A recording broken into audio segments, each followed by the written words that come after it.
एक कहानी है 8 अक्टूबर साल 2007 की, जिस दिन सचिन और धोनी ने मिलकर कंगारुओं का घमंड तोड़ा था।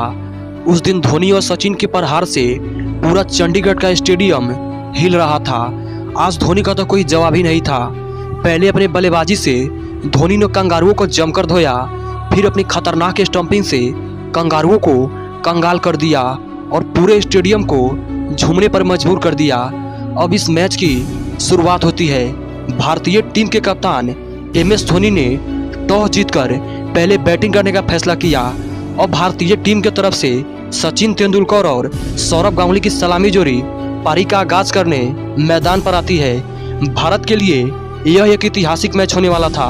कंगारुओं की तरफ से गेंदबाजी की कमान ब्रेटली के हाथों में होती है और ब्रेटली के पहले ही ओवर में गांगुली ने एक चौका मार अपना और टीम का खाता खोला।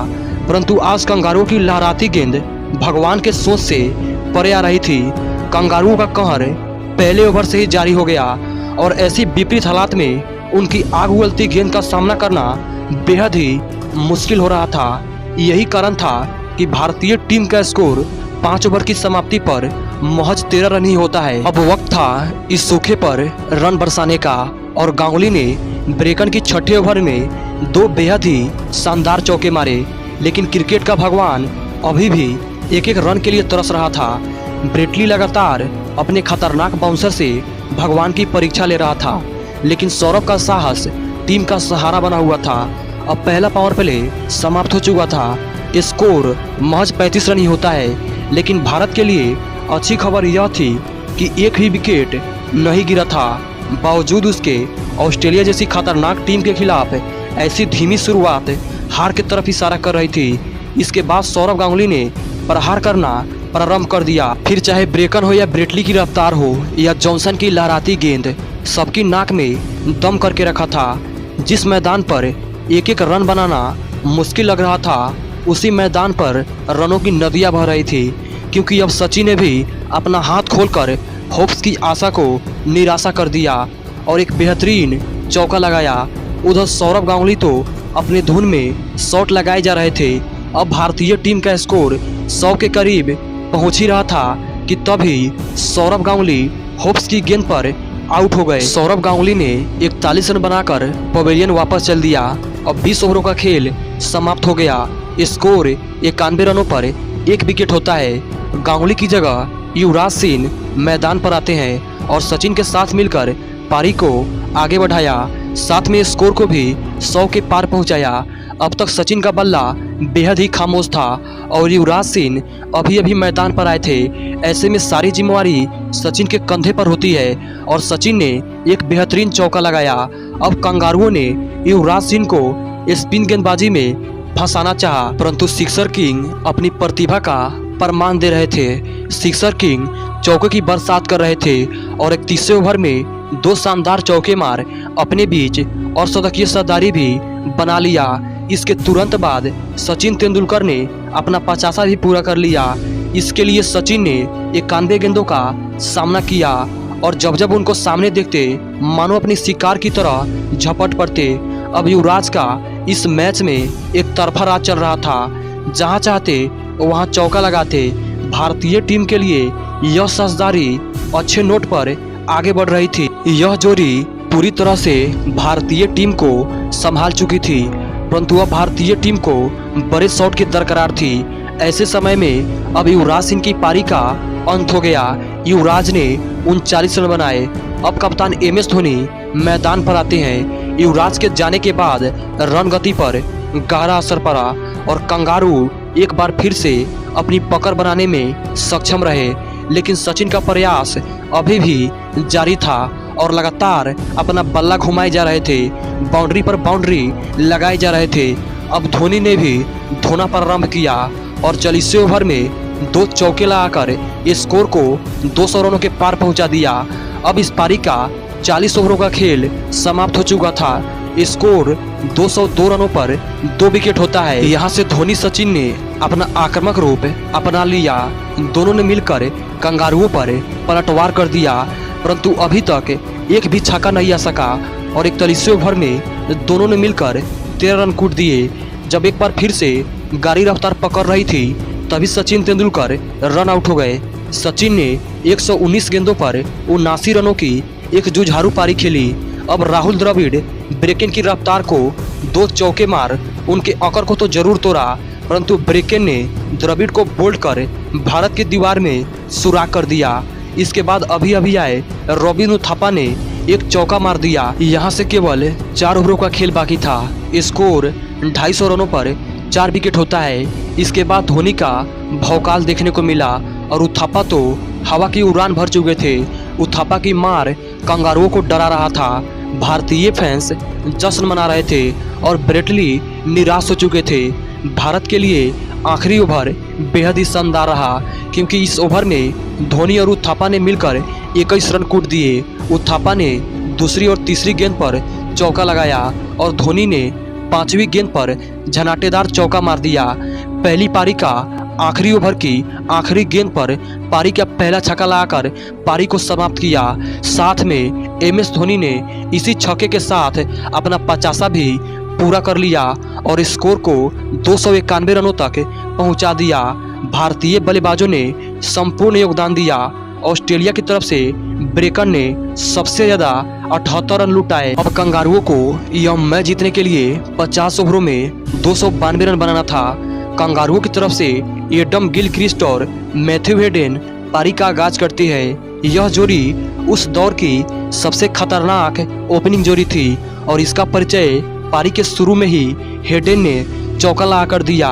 फिर गिलक्रिस्ट ने RP सिंह को एक झनाटेदार छक्का लगाया, जिसे देख हर कोई उनकी शॉट की तारीफ कर रहा था। एक तरफ गिलक्रिस्ट का कहर जारी था तो दूसरी तरफ हेडन गेंद को हवा में उड़ा रहे थे। शुरुआती 5 ओवर में ऑस्ट्रेलियाई टीम का स्कोर 37 रन होता है।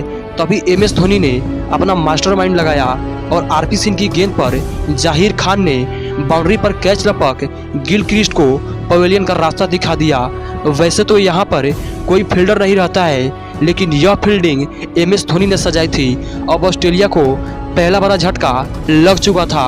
अब ऑस्ट्रेलिया कप्तान रिकी पॉन्टिंग मैदान पर आते हैं। ऑस्ट्रेलियाई टीम की सदियों की प्रथा थी कि विकेट गिरे तो गिरे, रन ना रुके, और हेडन इस परंपरा को परंपरागत तरीके से चला रहे थे। जहां भारत ने पूरी पारी में एक छक्का लगाया था, वहीं ऑस्ट्रेलिया की तरफ से छक्कों की बरसात हो रही थी। अब कप्तान रिकी पॉन्टिंग ने RP को आड़े हाथ लिया और उनको 10वें ओवर में 3 छक्के मार इस ओवर से 16 रन निकाल लिए। अब 10 ओवर की समाप्ति पर ऑस्ट्रेलिया का स्कोर 75 रनों पर 1 विकेट होता है। ऑस्ट्रेलिया टीम को एक बेहतरीन शुरुआत मिल चुकी थी, पर हेडन का बल्ला रुकने का नाम नहीं ले रहा था, क्योंकि वो गेंदबाजों के साथ खेल नहीं खिलवाड़ कर रहे थे। भरे मैदान में उनका मजाक बना रहे थे।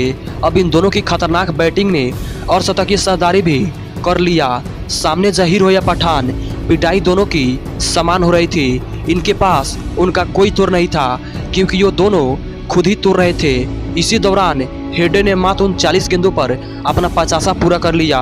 मात्र 13 ओवरों में स्कोर 100 रनों तक पहुंच गया। यहां पर भारत का स्कोर महज 55 रन था। अब ऑस्ट्रेलिया को 36 ओवरों में 190 रनों की दरकार थी। हेडन जिस तरह से प्रहार कर रहे थे, उसे देख ऐसा लग रहा था कि मानो यह मैच जल्द ही खत्म हो जाएगा। भारत की तरफ से अभी तक हर गेंदबाज नाकाम रहा। तब MS धोनी ने अपना दिमाग लगाया और पॉन्टिंग को इरफान की गेंद पर स्टंपिंग कर दिया, क्योंकि एक तेज गेंदबाजी के खिलाफ स्टंपिंग करना बहुत ही बड़ी बात होती है। जब विकेटों का सूखा पड़ा था तो धोनी ने विकेट ले लिया। इस विकेट का पूरा श्रेय MS धोनी को झोली में जाता है। इसके बाद माइकल क्लार्क मैदान पर आते हैं। अब 20 ओवरों का खेल समाप्त हो चुका था। स्कोर 124 रन होता है। क्लार्क आते ही अपना क्लास दिखाना प्रारंभ कर दिया। एक चौका तो जरूर लगाया, परंतु हरभजन ने उनको अपने गेंद पर फंसा लिया और क्लार्क को कटन बोल्ड कर दिया। क्लार्क ने मात्र 6 रन बनाए और पवेलियन वापस चल दिए। अब क्रिकेट का एक और महामानव साइमंस मैदान पर आते हैं। यहाँ require run rate current run rate से नीचे जा चुका था। यहाँ से ऑस्ट्रेलियाई टीम सिंगल भी खेलती तो भी यह मैच ऑस्ट्रेलियाई टीम जीत जाती, लेकिन ऑस्ट्रेलियाई खिलाड़ियों को पूरी दुनिया में अपने नाम का डंका और दहशत फैलाने की जरूरत होती है। इसलिए साइमंड अपने खूंखार अंदाज में बल्लेबाजी करते हैं और मैच को जल्द से जल्द खत्म करने का मन बना लेते हैं। उधर हेडन तो आज किसी का करियर खाने के इरादे से मैदान पर आए थे। भारतीय टीम पूरी तरह से निराश हो चुकी थी क्योंकि इन दोनों की जोड़ी भारत को हार की तरफ ले जा रही थी। अब भारतीय टीम को केवल 1 विकेट की तलाश होती है मैच में वापसी करने के लिए। तभी मुरली कार्तिक ने हेडन को बाउंड्री पर कैच करवा कंगारुओं की कमर तोड़ दिया। मैथ्यू हेडन ने 92 रनों की एक शानदार पारी खेली। ऑस्ट्रेलिया को 97 गेंदों पर 102 रन बनाने थे। अब साइमंड ने चौका जड़ स्कोर को 200 रनों के पार पहुंचा दिया। इसके बाद भी साइमंड का प्रहार जारी रहता है और देखते ही देखते उन्होंने भी अपना अर्धशतक पूरा कर लिया। यहाँ अब 51 गेंदों में अब मात्र 61 रन बनाने थे। तभी हरभजन को हौज ने एक चौका जड़ दिया। यह मैच एक रोमांचक मोड़ पर जा चुका था। भारत को केवल 1 विकेट की दरकार होती है और धोनी ने एक बार फिर से स्टंपिंग करके पूरे स्टेडियम में शोर मचा दिया। उसके बाद स्टंप के पीछे से जो कुछ किया वह हमेशा के लिए यादगार हो गया। हौज 17 रन बनाकर पवेलियन चल दिए। अब आधी ऑस्ट्रेलिया टीम पवेलियन वापस जा चुकी थी, जिसके वजह से कुछ ओवरों तक रन नहीं आ सका। लेकिन साइमंड्स के रहते भारत यह मैच जीतने के बारे में सोच भी नहीं सकता था। लेकिन 47 ओवर भारतीय टीम के लिए वरदान साबित हुआ क्योंकि आरपी सिंह ने साइमंड्स को बोल्ड करके छठा झटका दे दिया। पूरे स्टेडियम में बैठे सभी भारतीय फैंस इस विकेट के गिरने के बाद जश्न मना रहे थे। अब भारतीय टीम का खतरा टल चुका था। साइमंड्स निराश होकर पवेलियन जा रहे थे और अगले ही गेंद पर एक और रन आउट मिल गई। आरपी सिंह ने 1 ओवर में इस मैच का रुख मोड़ दिया। अब 16 गेंदों पर 23 रन बनाने थे। अब लगातार कंगारुओं पर दबाव बढ़ता गया और आखिरी ओवर में 16 रनों की दरकार होती है। ऑस्ट्रेलिया टीम उस दौर की वह टीम थी जो आखिरी दम तक हार मानने को तैयार नहीं होती थी और ये देखने को भी मिला क्योंकि जाहिर की पहली ही गेंद पर चौका मार सबको हैरान कर दिया। यह मैच भारत की तरफ आ रहा था लेकिन फिर भी हार का डर सता रहा था। लेकिन उसके बाद जाहिर खान ने शानदार गेंदबाजी करी और कुछ डॉट गेंदें फेंकी, जिसकी वजह से ये गेंदों में 9 रन बनाने थे और आखिरी गेंद पर 1 रन ही आ सका, जिसकी वजह से भारतीय टीम 8 रनों से यह मुकाबला जीत लिया। उस वक्त ऑस्ट्रेलिया को हरा पाना किसी सपने से कम नहीं था। उस वक्त की भारतीय टीम दुनिया की इकलौती ऐसी टीम थी जो ऑस्ट्रेलिया को टक्कर देती थी। MS धोनी शानदार प्रदर्शन के लिए मैन ऑफ द मैच का अवार्ड दिया गया। यदि वीडियो पसंद आई हो तो वीडियो को लाइक और चैनल को सब्सक्राइब करके बेल आइकन को प्रेस जरूर कीजिएगा। तब तक जय श्री राम, जय श्री कृष्णा, जय हिंद, जय भारत।